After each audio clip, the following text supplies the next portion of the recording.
یہ China radio international کی Urdu service ہے۔ بیجنگ اسٹوڈیو سے اب تک کی اہم خبروں کے ساتھ میں ہوں زبیر بشیر۔ سب سے پہلے خاص خبروں کا خلاصہ۔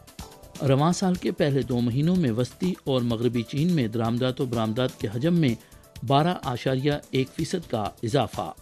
چین یوکرین کی جوہری تنصیبات کی حفاظت کو یقینی بنانے کے لیے 2 لاکھ یورو عطیہ کرے گا، چینی وزارت خارجہ۔ اور اقوام متحدہ کی سلامتی کونسل کی اعلیٰ سطح کی بحث میں صنفی مساوات کے حوالے سے چین کی کامیابی اور خدمات کا اعتراف۔ آئیے اب خبریں سنتے ہیں تفصیل کے ساتھ۔ چین کے کسٹمز کے اعداد و شمار کے مطابق رواں سال کے پہلے 2 ماہ میں وسطی اور مغربی چین میں درآمدات و برآمدات کا مجموعی حجم 1.19 ٹریلین یوان تک پہنچ چکا ہے، جو 12.1% کا اضافہ ہے، اور چین کی مجموعی درآمدات و برآمدات میں یہ تناسب گزشتہ سال کے مقابلے میں 2.2% پوائنٹس کے اضافے کے ساتھ 19.2% تک پہنچ گیا ہے۔ چین کے جنرل ایڈمنسٹریشن آف کسٹمز کے شعبہ شماریاتی تجزیے کے ڈائریکٹر جنرل لوڈا لیانگ نے کہا کہ رواں سال کے پہلے 2 ماہ میں چین کے وسطی اور مغربی علاقوں میں غیر ملکی تجارت میں اضافے کی شرح نسبتاً تیز رہی۔ ان میں آٹو موبائل کی برآمدات میں گزشتہ سال کے مقابلے میں 2 گنا اضافہ ہوا، اور موبائل فون اور زرعی مصنوعات کی برآمدات میں 20% سے زائد اضافہ دیکھا گیا۔ ان اعداد و شمار سے ظاہر ہوتا ہے کہ چین کے وسطی اور مغربی علاقوں میں کھلے پن کے معیار میں مسلسل اضافہ ہو رہا ہے، اور بیرونی دنیا کے لیے چین کے کھلے پن کا اندرونی ڈھانچہ مزید بہتر ہو رہا ہے۔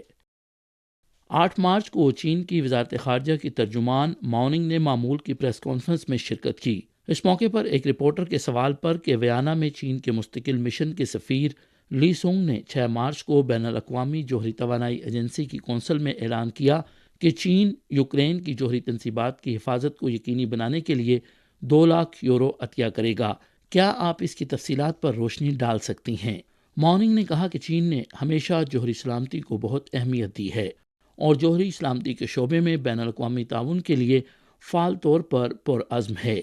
یوکرین کے بحران کے سیاسی حل کے بارے میں چین کا موقف واضح ہے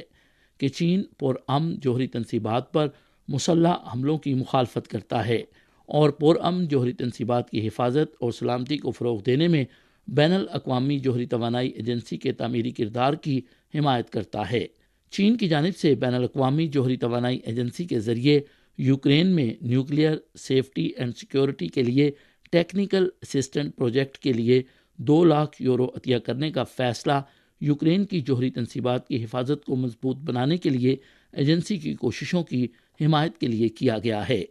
ہم امن اور مذاکرات کو فروغ دینا، یوکرین کے بحران کے سیاسی حل کی حمایت کرنا، بنیادی وجوہات پر جوہری سلامتی کے خطرات کو ختم کرنا اور یوکرین کی جوہری تنصیبات کی حفاظت کو فروغ دینا جاری رکھیں گے۔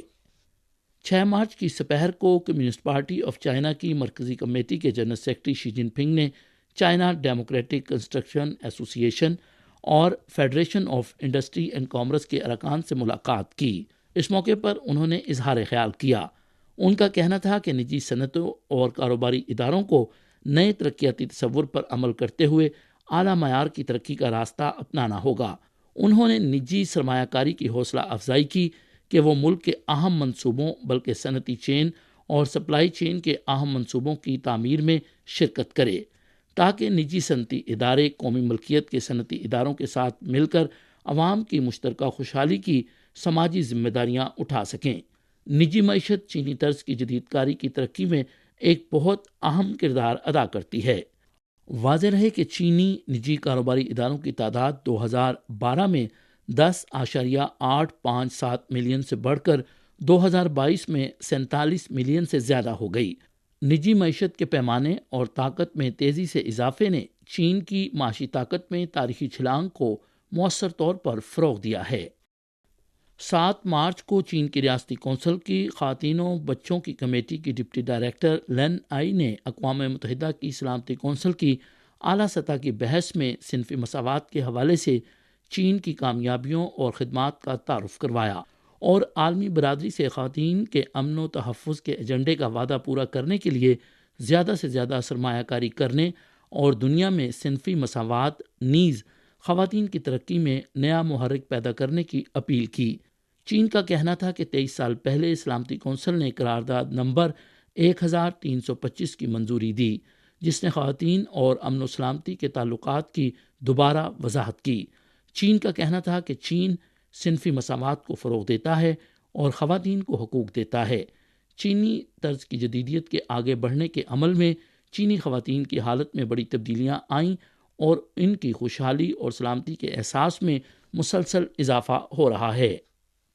بیلجیم کے سابق رکن پارلیمنٹ لوڈے وینسٹ نے حال ہی میں چائنا میڈیا گروپ کو دیے گئے ایک انٹرویو میں بتایا کہ نارڈ سٹریم پائپ لائن پر بمباری بین الاقوامی دہشت گردی کی کارروائی تھی اور امریکہ کی جانب سے اس واقعے کی منصوبہ بندی کا مقصد اپنے اتحادیوں کو دھمکی آمیز پیغام دینا تھا۔ وانسٹ کا کہنا تھا کہ امریکہ نارڈ سٹریم پائپ لائن کو دھماکے سے اڑانے کی ترغیب اور صلاحیت رکھتا ہے، اور سرد جنگ کے بعد سے امریکی انٹیلیجنس ایجنسیوں نے خفیہ کارروائیوں کے ذریعے دوسرے ممالک کو دھمکی دی ہے،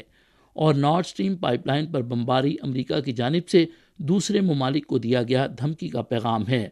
وانسٹ کا ماننا ہے کہ امریکہ کی جانب سے تنازع کو ہوا دیے بغیر روس یوکرین تنازع شروع نہیں ہو سکتا تھا۔